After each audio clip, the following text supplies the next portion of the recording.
નિવાસે મહત્વની બેઠક મળી છે। અમિત શાહ અને જેપી નડ્ડા આ બેઠકમાં ઉપસ્થિત છે। તો આપણે જણાવી દઈએ કે ગઈકાલે પણ એક બેઠક મળી હતી।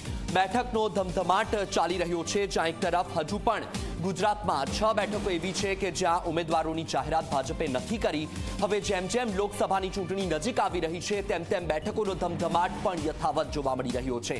અત્યારે વધુ એક બેઠક દિલ્હીમાં પ્રધાનમંત્રી મોદીના નિવાસ સ્થાને, જ્યાં મહત્વની બેઠકમાં કેન્દ્રીય ગૃહમંત્રી અમિત શાહ અને જેપી નડ્ડા ઉપસ્થિત છે। આપણે જણાવી દઈએ કે ગઈકાલે જે બેઠક મળી હતી તેમાં પણ મહત્વની ચર્ચાઓ કરવામાં આવી। ગુજરાતના જે 6 નામ છે એ 6 નામ પર હજુ સુધી પણ જાહેરાત નથી કરવામાં આવી, જ્યાં એક તરફ લોકસભા ચૂંટણીની તારીખોની પણ જાહેરાત થઈ ગઈ છે અને હજુ પણ 6 ઉમેદવાર ગુજરાતમાં જાહેર કરવાના બાકી છે। પણ આજે એક મહત્વની બેઠક મળી છે। વધુ માહિતી મેળવીએ સંવાદદાતા હિતેન પાસેથી।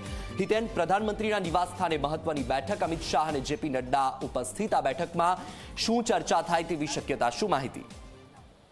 બિલકુલ, જુઓ વત્સલ, ગઈકાલે રાત્રે જ્યારે સીઈસીની બેઠક મળી હતી તે દરમિયાન ગુજરાત, મહારાષ્ટ્ર અને બિહારની બેઠકો ઉપર ચર્ચા કરવામાં નહોતી આવી, કારણ કે સીઈસીની બેઠક બાદ મહારાષ્ટ્રના ગઠબંધનને લઈને ગૃહમંત્રી અમિત શાહની અધ્યક્ષતામાં બેઠક યોજાઈ હતી।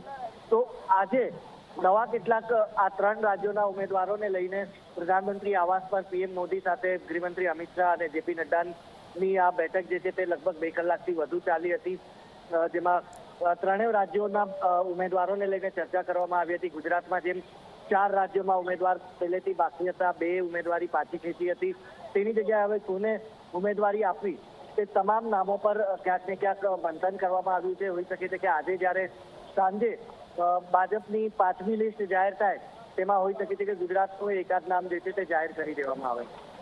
બિલકુલ બિલકુલ હિતેન, માહિતી બદલ આભાર। તો આજે દિલ્હીમાં પીએમના નિવાસસ્થાને મહત્વની બેઠક મળી હતી। અમિત શાહ અને જેપી નડ્ડા ઉપસ્થિત રહ્યા। 2 કલાક જેટલી આ બેઠક ચાલી।